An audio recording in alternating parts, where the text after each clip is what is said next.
Good afternoon and welcome to a very wet, miserable Friday afternoon.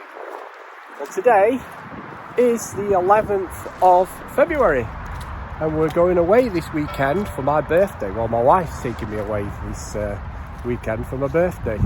And we're going to Knaresborough, which is near Harrogate, which is West Yorkshire.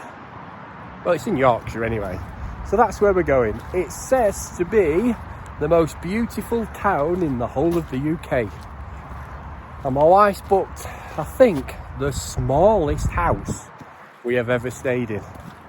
So, first thing I need to do is get the old mutt out because, as usual, the dog's coming with us, but the kids aren't. So, but it is for my birthday and Valentine's anyway. So, as usual, let's get wet, let's get the old mutteroony out, and let's get on with it. Now, Knaresborough's about 84 miles away from our house, and it's going to take us about an hour and a half to get there, traffic dependent. And we have arrived. Now, this is the town square, or the marketplace, of Knaresborough, and already we have a famous building. This is said to be the oldest chemist shop in the whole of England. It is said it is at least from 1720, but the shop ceased to be a pharmacy in 1997. It's now a cafe. As we continue around the market square, we come across two statues. This first statue we come to is probably the most famous person in Knaresborough, which is Mother Shipton's. And there is a cave named after her where she is said to have been born, but it's closed, we couldn't get there. Mother Shipton was said to foretold the fates of several rulers within her lifetime, and as well as the invention of the iron ship and the Great Fire of London in 1666. This next statue we come across is a local hero called John Metcalfe, but he is more locally known as Blind Jack. Metcalfe was born in 1717 in a thatched cottage opposite Knaresborough Castle.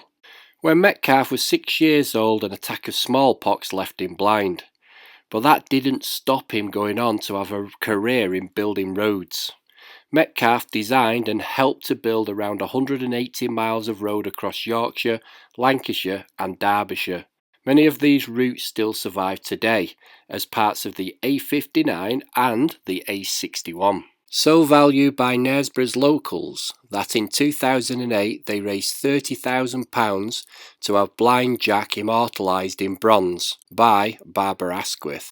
So if we leave the statues in the town square, we don't really want to see what Rosie's doing.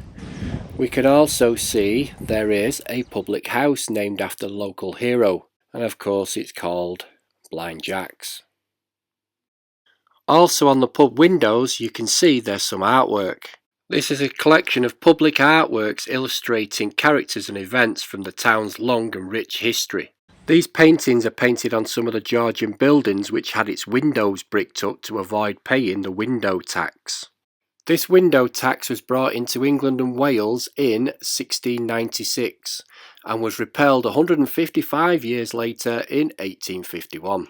This window tax also created the saying, daylight robbery, meaning we've got to break the windows up so we don't have to pay any tax, so they've stolen our light. So just down from Blind Jack's public house is this derelict looking building, well, this empty shop. And this empty shop is the place where we're going to be staying. So if we go through this front door, you can see exactly where we are staying for this weekend. So as we go through the front door, you can see this used to be a shop. It is now the entrance to 2 apartments and a little cottage where we're going to be staying. So if we go through this little door here, this will take us through to Hogwood Cottage.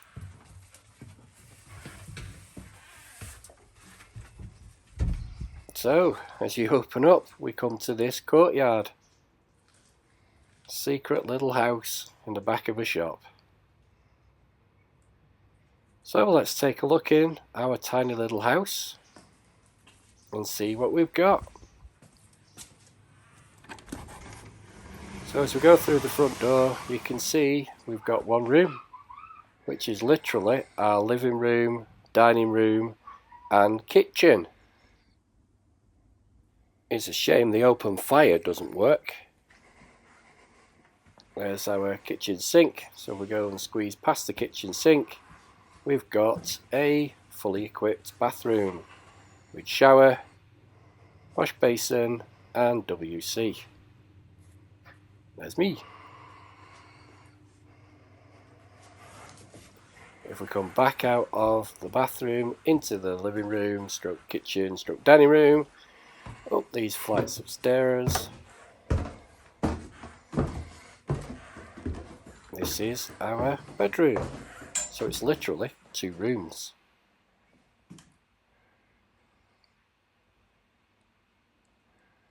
I like the way they use the handrail as the wardrobe. So that's where we're staying for a couple of nights. What we're going to do now is we're going to go and have a walk to Knaresborough Castle. So let's get to the castle.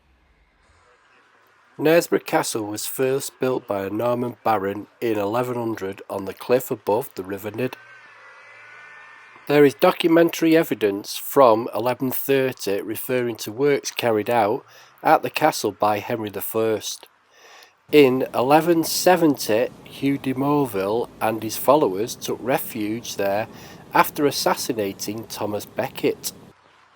King John regarded Knaresborough Castle as an important northern fortress and spent £1,290 on improvements to the castle.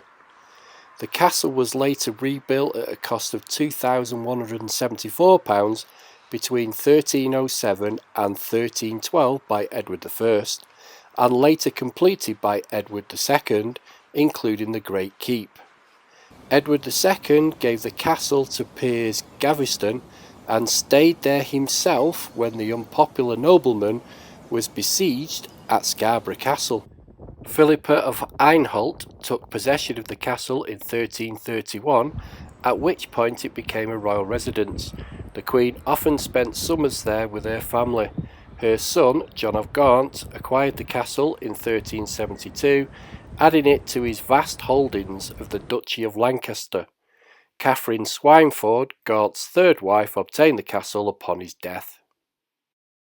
The castle was taken by parliamentary troops in the English Civil War in 1644 and largely destroyed in 1648, not as a result of warfare but because of the order of the Parliament to dismantle the royalist castles. Today the remains of the castle are open to the public and there is a charge for entry to the interior remains. The grounds are used for public leisure spaces, with a bowling green and a putting green open during the summer. It's also used as a performing space with bands playing most afternoons throughout the summer. It plays host to frequent events such as the annual Festival of the Visual Arts and Entertainment. The property is owned by the monarch as part of the Duchy of Lancaster holdings, but is administrated by Harrogate Borough Council. So as darkness starts to fall, let's take our last look across the grounds, where we can see this bowling green and putting green. Also in this castle grounds is this stone cross mounted on a large square stone plinth, with brass plaques on each side of the plinth. There are 3 stepped octangular stone based steps going up to the plaques, and this is the World War I memorial.